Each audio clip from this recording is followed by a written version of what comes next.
Hello, welcome. Thank you for joining us on this edition of News 2. I'm Sandra Dumansing. Topping our newscast, as Hovensa continues to move out of the territory, it said farewell to the last of its employees. The government of the Virgin Islands, however, is not letting go of the owners of the refinery scot-free. Where's the VI government on suing Hess Oil for a settlement agreement that fell apart? News 2's April Knight has more. Hovensa is wrapping up its departure from the territory. On Sunday, about 170 employees and contractors were effectively laid off as part of the company's effort to shut down the refinery. The St. Croix refinery had been serving as a storage facility since the first quarter of 2012, when Hovensa announced it was closing the refining side of its operations. Some contractors are left behind to finish up the process of shutting down. Whether or not the refinery will be sold is still a toss-up after the Senate rejected the proposed deal with potential buyer ABR Refining in December last year. Meanwhile, on Tuesday, the VI government is going before the Senate Finance Committee to justify the $1 million request that would go towards suing the owners of Hovensa. To collect from Hess Oil all of the current monies that are due and owing to this territory. Earlier in the year, Governor Kenneth Mapp announced he is going after Hess Oil for not paying the $40 million settlement over contamination issues on St. Croix. He's also reopening the lawsuit that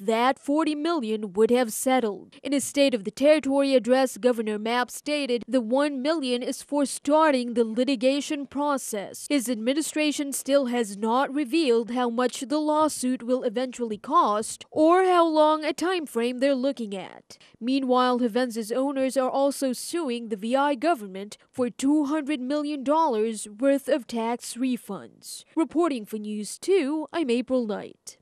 And that Senate hearing will be held Tuesday, 9 a.m. at the Fritz Loetz building on St. Croix. News 2 will keep you updated. Meanwhile, Hovensa has been dropping fuel prices in connection with the final stages of shutting down. This week, it lowered its rack rates even more as it tries to empty out its storage tanks. For regular fuel, it's charging $3.10 per gallon. For premium, it's $3.59 per gallon. And for diesel fuel, it's $3.31 per gallon. Those prices include the 14 cents per gallon tax that Hovensa collects for the government.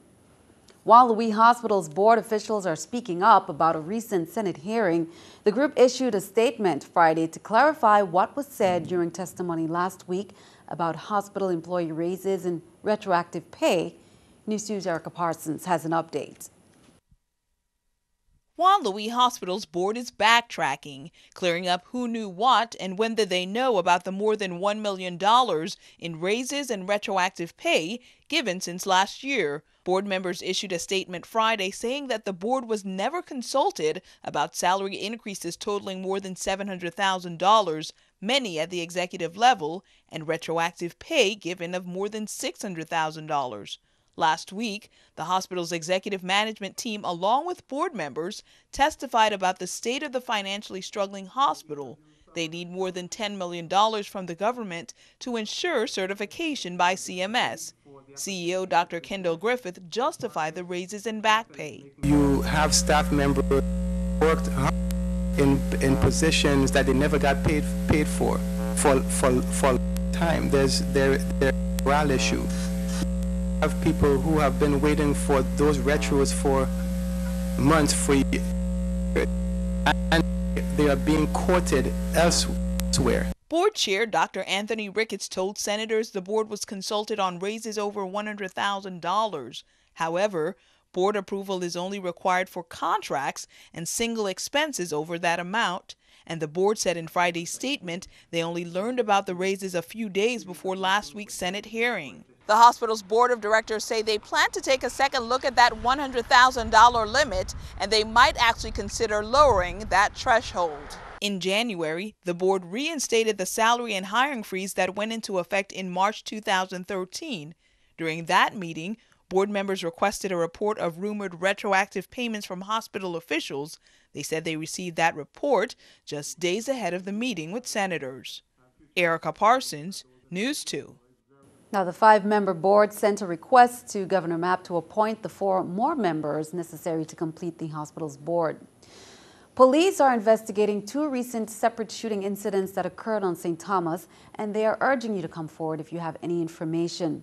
21-year-old Arnold Joseph of Bovoni was shot once Sunday morning in the area of Brookman Road as he walked towards his residence. Police say Joseph was shot once in the left eye, treated and released from the hospital. Police also reported that a shooting took place after 9 a.m. on Sunday in the Anna's Retreat area, where the victim was shot approximately 5 times and later died of his injuries. At the Schneider Medical Center, the victim had no identification and no next of kin. They're asking people to come forward if you have any information. Both incidents are currently under investigation. Count on 2 to keep you updated. This week, Interior Assistant Secretary for Insular Areas, Esther Kiana, released nearly $1 million in grant funding under the Office of Insular Affairs Capital Improvement Project Program to make infrastructure improvements at 3 library facilities in the U.S. Virgin Islands. The Florence Williams Library on St. Croix is receiving $600,000 for structural renovations and upgrades. The Athalie McFarland Peterson Library, located in Frederiksted, St. Croix, is receiving $250,000 for renovations and technological upgrades. The Elaine Ione Spra Public Library, located on St. John, is receiving $65,000 for similar structural renovations and infrastructure upgrades. Well, here's an update from VI Fire Services. Fire officials say that the parts for the apparatus were successfully installed and the apparatus was cleared for online operation. The apparatus and personnel assigned to the Bordeaux and Emile Berry fire stations have been relocated to their jurisdictions. All emergency calls for both the Bordeaux and Northside communities have returned to normal. The Virgin Islands Fire Services appreciates the commitment of all personnel to continue providing full service throughout the island during this temporary emergency. Well, with Congress voting to fund the Department of Homeland Security for 1 week, Virgin Islands Congresswoman Stacey Plaskett is urging House Republicans to consider a long-term clean funding bill to keep the department running through fiscal year 2015. Plaskett said a short-term continuing resolution will likely impede the administration of grant funding critical to the USVI, such as the $2.5 billion DHS awards and including nearly $1 million to the territory through the State Homeland Security Program.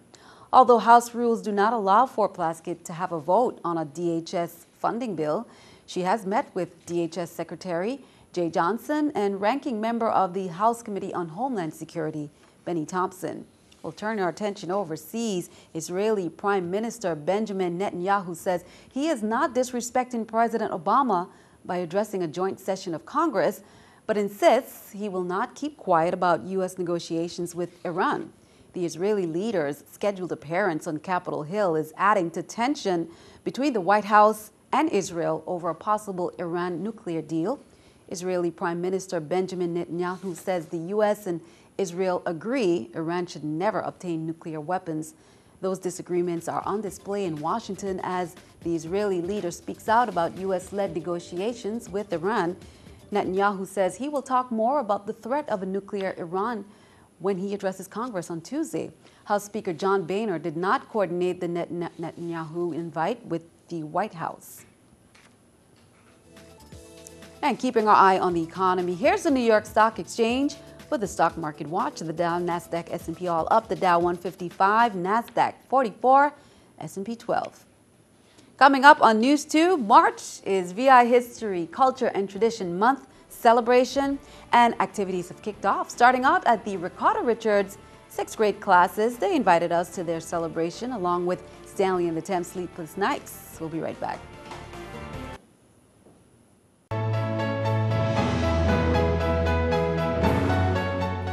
Well, March begins the celebration of VI history. The 26th legislature designated March as a time to recognize the accomplishments and contributions of Virgin Islanders, past and present. On Monday, Ricardo Richards elementary students kicked off their celebration with a Quail Day program. The event was hosted by the school's 6th grade classes and featured presentations of VI history, quadrille demonstrations, maypole dancing, and Stanley and the 10 Sleepless Nights. At Ricardo Richards School for the past 20 years or more, we have been celebrating Virgin Islands history and culture with our students. We want our students to know that they have a rich history and a rich culture. A lot of people paved the way for them. We have our very famous Stanley and the 10 Sleepless Nights. They come every year and celebrate Virgin Islands history with us. We also have our maypole dancers, our cudgel dancers, our local mukajumbi. So, and all of it is being done by the students themselves. Thank you to Bradley Christian. He's been coming and training our students with the maypole. Good job there by the students out there. The streets of Christiansted came alive Sunday for the 6th annual Dominican Parade and celebration. Dominicans across the territory celebrated 171 years of independence last month, and Sunday's festival marked that milestone. Everywhere you turn, there was the traditional colors of red, white, and blue, cultural costumes, and flags representing Santo Domingo and the Dominican Republic. There were more than 20 entries in the parade that included majorettes, jeeps, cultural dancers, dozens of troops and floats. After the parade, there was food, dancing, and music all around festivities at the mini festival set up at the Canigata Ballpark. On Friday, the University of the Virgin Islands, led by UVI music professor Lorna Young-Wright, hosted a talk by survivors of two of the world's most horrific acts of violence.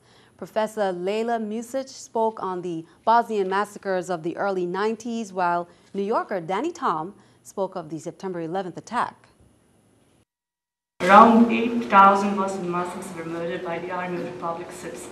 All girls and young ladies were separated from their husbands and their family, and they